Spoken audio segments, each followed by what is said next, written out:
Next up on the agenda is the thyroid and the parathyroid glands.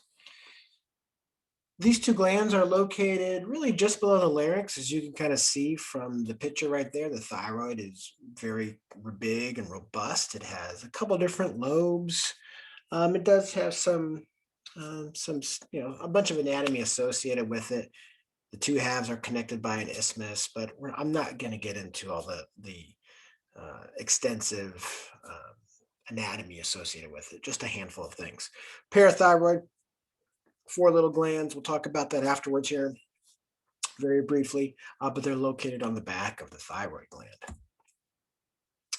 When we look at the thyroid gland, and I have a couple pictures on the next slide there, it consists of a number of cells that surround and create what are called follicles, thyroid follicles. They're just simple cuboidal epithelium. And these follicle cells, this thyroid follicle is going to be important in creating our thyroid hormones, our T3 and T4. And this is a picture from the textbook here. Again, here's this center portion, which is the colloid. The interior is a fluid-filled region called the colloid. And if I go here you can see that. Okay, there's the follicle cells. And they're simple cuboidal in nature. Sorry.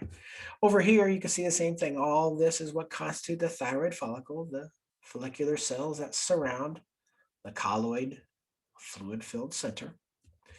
Around it, I have these other cells as well, and they're called parafollicular cells. And they don't do a good job of identifying them over here, but there's just a few of them. Okay, you can see them just kind of hanging around. Okay, they're not specifically wrapped around the colloid. The parafollicular cells are going to secrete calcitonin. So thyroid gland is secreting a few different things: T3, T4, my thyroid hormones, and calcitonin as well. So it's involved with three different types of secretions here. And again, these various different cells will again help us maintain basically metabolism. Thyroid secretions are involved with helping to regulate blood calcium levels. There's some involvement there. How much is debatable for one of them, which we'll talk about just briefly here.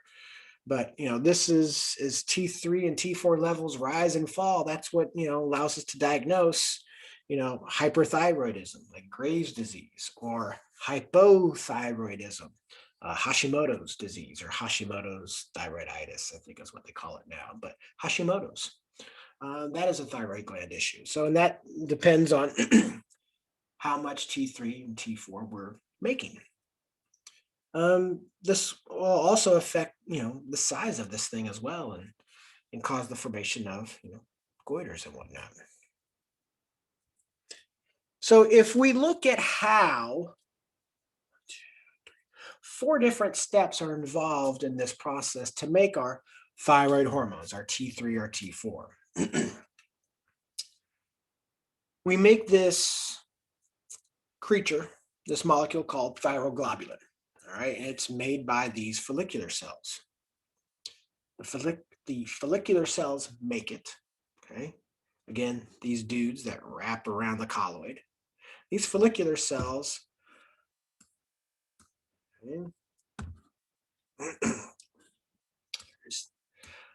These follicular cells make this structure called thyroglobulin, right?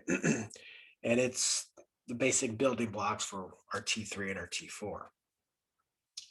In our blood, from our diet, we are absorbing iodine, because iodine is a major part of what goes into the structures of T3 and T4. So the thyroid follicles will actively pump in iodine into the follicle cells, the follicular cells. And they're brought through a specific transport mechanism.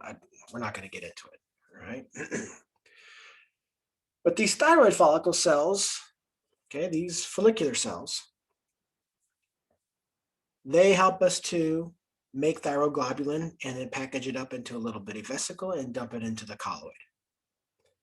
They also are going to be actively accumulating this iodine through specific iodine transport mechanism. Through those follicular cells, we pass it into the colloid. And if I just go ahead here, right? So here's my iodine out in blood, okay? Bring it across, okay? We oxidize it and attach it to thyroglobulin eventually. So here's another picture, much more specific here. Here we can see my iodine, okay? And we are pumping it across here. Again, it's active mechanisms. It's a specific process. I don't want to get into all the fancy pants action of it. It's just actively pumped across. We take that iodine and we can then dump it out into the colloid. Here you can see I'm synthesizing my thyroglobulin, TGB, making it package up in vesicles and dump it out. All right. In that colloid middle region there is where I attach iodine to thyroglobulin. Okay. Attach iodine to thyroglobulin. Attach iodine to thyroglobulin. Here is just a bigger picture of it. Okay. I am adding iodine to specifically these tyrosine molecules here. Okay. And you can see it here in this picture. There's the tyrosine molecule, and then there's some iodines attached to it. Fantastic. Okay. It could be 2, it could be 1. Okay. If we attach 1 iodine, that produces monoiodotyrosine, MIT for short. If we attach 2 diiodotyrosine, DIT, okay? Di 2, mono 1, right? 1 iodine and 2 iodines are getting attached. And all this is happening in the colloid, okay? Within that thyroid follicle, okay? Within this entity right here, okay? Got a blood vessel passing close by up to actively absorb iodine, pass it through, get it into the colloid. Here in these follicular cells as well, I am also making thyroglobulin. Package that up into a vesicle and again, dump it into the colloid, okay? Into that fluid-filled center. Now I'm going to have some specific enzymes, and it doesn't really matter the names of those enzymes, okay? But I can make T3 and T4. Okay? 2 plus 2 is 4. 2 plus 1 is 3. And I can make my thyroxine and my triiodothyronine. T3 and T4, or T4 and T3 respectively, with how I discussed them there. They are still bound to thyroglobulin, which, again, as you can see, T3 and T4 are still bound to it. Excuse me. 1, 2, 3. 1, 2, 3, 4. Fantastic. So I've made my thyroid hormones, and they're still attached to this thyroglobulin. Now, when they get, when there is a need for an increase in metabolic action, the thyroid gets stimulated by the thyroid stimulating hormone. Okay, and that causes the production of all this fun stuff. All right, I need to get T3 and T4 off of it. So basically, there's going to be some enzymes, lysozymes, that get secreted that break off, chew off a little piece of that T3 and T4. They break off a small drop, okay? Pull off the T4 molecule, pull off the T3 molecule off the thyroglobulin, okay? and then it enters into the blood, and most every single cell all over the body has receptors for T3 and T4. Right? Again, it's involving to help regulate metabolism, boost metabolism, basically. These are lipophilic. Okay, so generally they diffuse right through, bind to receptors found within the nucleus, and generally, kickstart some kind of, you know, reading of the DNA in that regard. It's the most common way those are done. Right. But most cells have receptors for these things. So we do a lot of research with thyroid hormone. Okay, again, needs a specific carrier. It's lipophilic. And that's what you see right here. You can see the specific escort, thyroxine, binding globulin.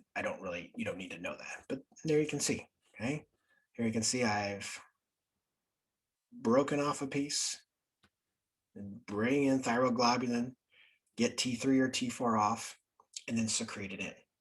Okay, secrete it into the blood, and boom, bada bing, it can do a whole bunch of fun stuff.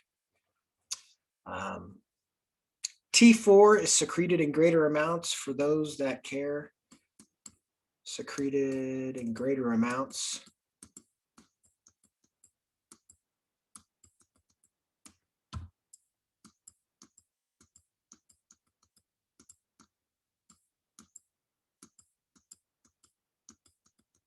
Okay. T3 is more potent.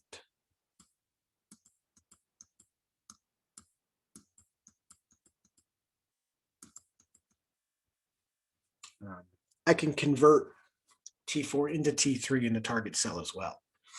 Okay, so I can get T3 a couple different ways. One, I can make it here in the thyroid, or when it gets to the effector cell, I can cleave off an iodine and turn it into T3. So T4 is the more greater of the secretions. T3 is more potent though, so it doesn't take as much. Again, the biggest thing this thing is going to do, the biggest thing that thyroid hormones do is, again, stimulate protein synthesis. I mean, we saw that in our example there when we looked at lipophilic hormones action there, all right?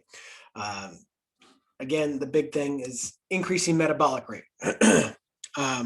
Promotes maturation of the central nervous system, increases cellular. I mean, if I'm increasing metabolic rate, for me, it should automatically mean that you're increasing cellular respiration. There's an increase in metabolic activity. There's an increase in making stuff, protein synthesis. So there's going to be an increase in demand for energy for that process. It's involved with helping to regulate the actions of the catecholamines, epinephrine, norepinephrine. It's involved with upregulating beta adrenergic receptors. Again, this is to facilitate increased metabolic activity. So you'll see this in the heart, fat cells.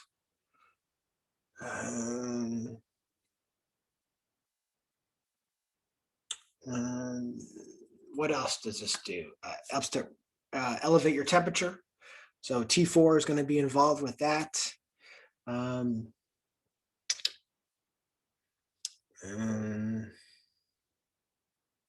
T3 does metabolic functions as well. It does a lot of bone health, digestive system, but all in all, in general, T3 and T4 are there to help elevate basal metabolic rate, which increases cellular activity. So there's going to be an increase in need for energy because we're making stuff, right? All of this is kicked off by thyroid stimulating hormone, which is secreted by the pituitary gland, right? The third secretion that we made reference to is calcitonin. Calcitonin is made by the parafollicular cells.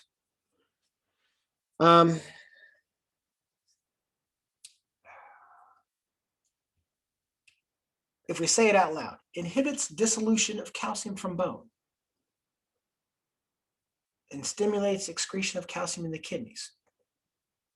Inhibits dissolution of the bone. So that's a fancy way of saying it inhibits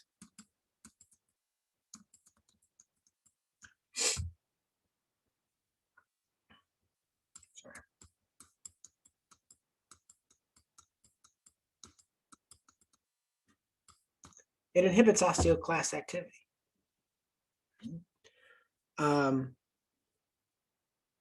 Calcitonin is antagonistic to parathyroid hormone.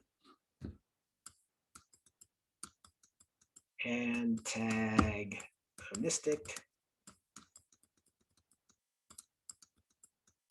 to parathyroid hormone, PTH. Okay. Again, stimulates excretion of calcium in the kidneys. All of it is, what are we doing? If I stop osteoclast activity, if I increase the excretion of calcium, what is this all geared to doing? Lowering your blood calcium levels. That's it. Okay. There's actually a lot of current debate as to how much of a role calcitonin plays in that. It's a little bit more of a role in the process of blood calcium regulation when you're younger and you're actively growing a little bit more. As you get older, the effect of calcitonin is a little bit less. So there is some current debate as to calcitonin's true role in this whole process with regulating blood calcium levels. Actually, it is parathyroid hormone and calcitrol, the active form of vitamin D in the blood, that have a much greater effect on blood calcium levels. Calcitonin is still there. That's some stuff when you're younger, but after you're done actively growing, how much calcitonin is really, how much of an effect does it really have? Some current research suggests not a whole hell of a lot.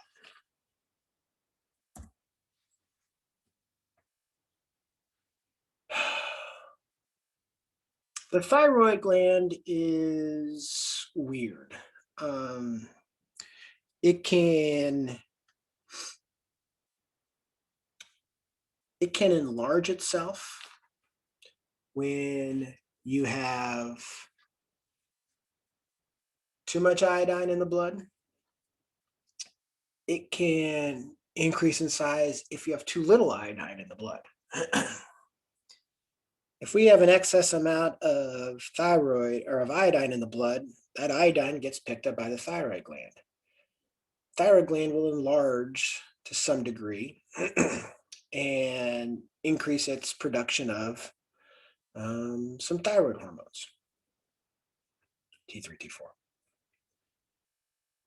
A lot of times, most oftentimes, when we don't get enough iodine in our diet, and that doesn't happen as much anymore, we iodize salt, okay?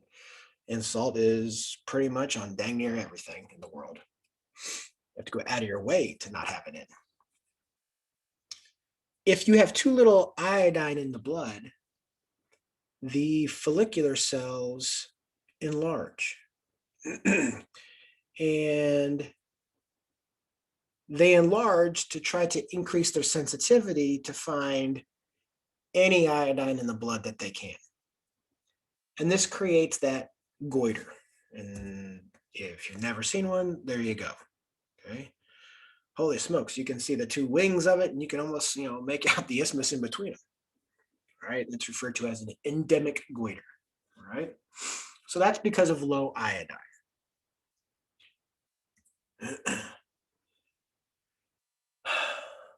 So again, the goiter is from overstimulation, overgrowth of the follicle cells.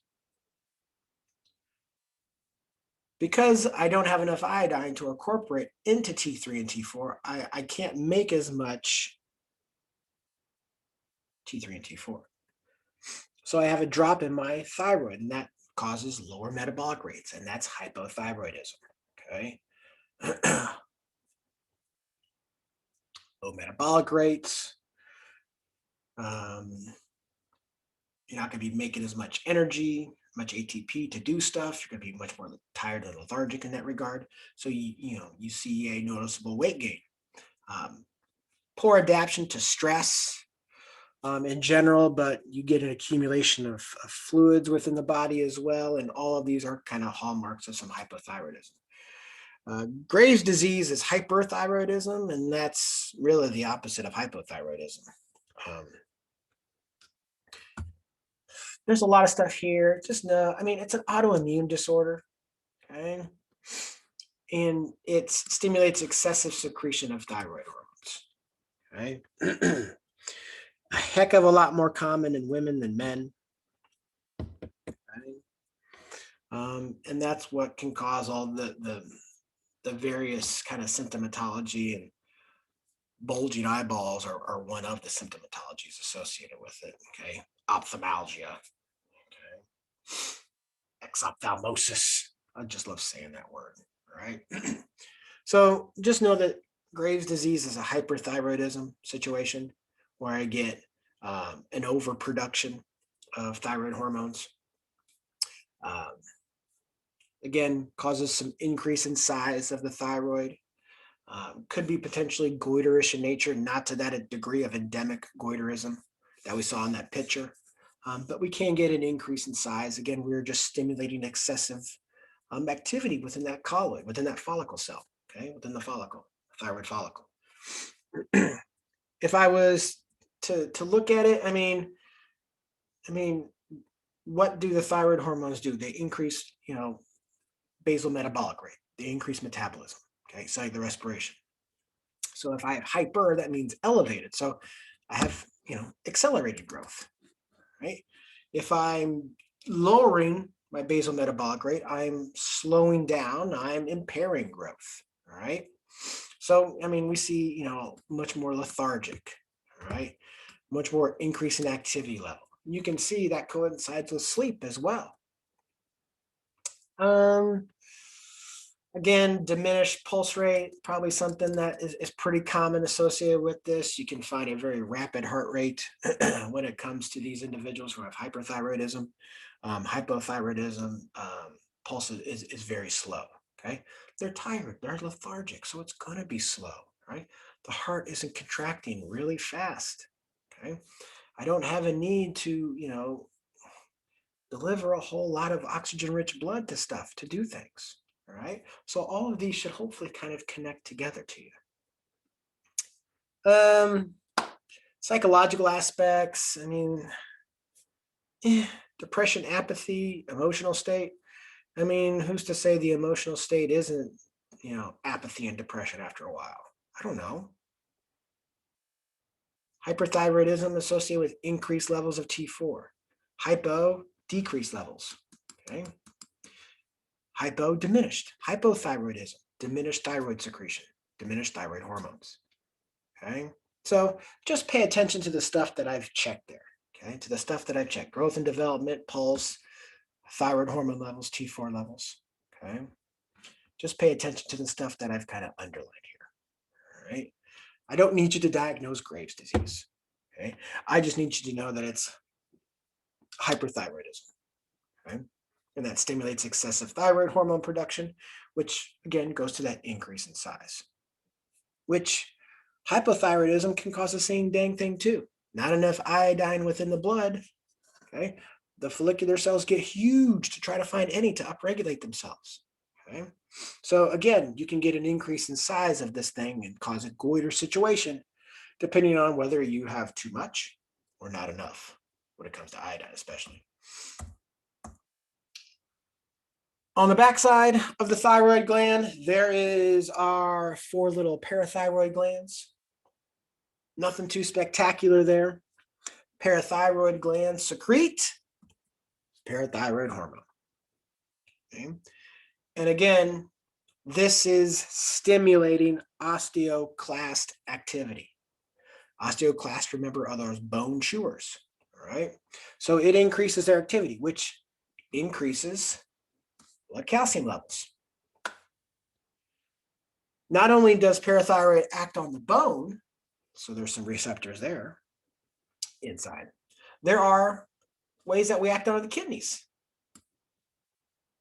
It acts on the kidneys to reduce their loss of calcium. It also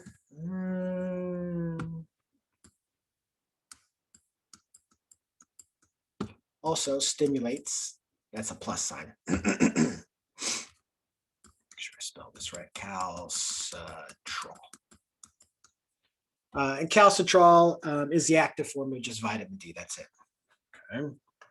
So it acts on the bones to stimulate osteoclastic activity to increase blood calcium levels. It increases the ability for the kidney to reabsorb calcium, keeping it within the body. And calcitrol also is made by the kidneys, hormone. And that acts on the kidneys, or I'm sorry, that acts on the intestines to increase calcium absorption. Okay. And calcitrol is just the active form of vitamin D. I'll put that here in parentheses. Active form of vitamin D. Vitamin D. Okay. And all this here is to increase my blood calcium levels. Again, my blood calcium levels are low. Parathyroid gland gets secreted. So when they start to rise, excuse me, back on up, that's negative feedback. That acts back on the parathyroid gland, inhibits their secretion. And so we stop osteoclast, inhibit osteoclast activity. Stop enacting it's on the kidneys, we can get rid of it. Stop making calcitriol, which acts on the intestines to absorb calcium from your diet.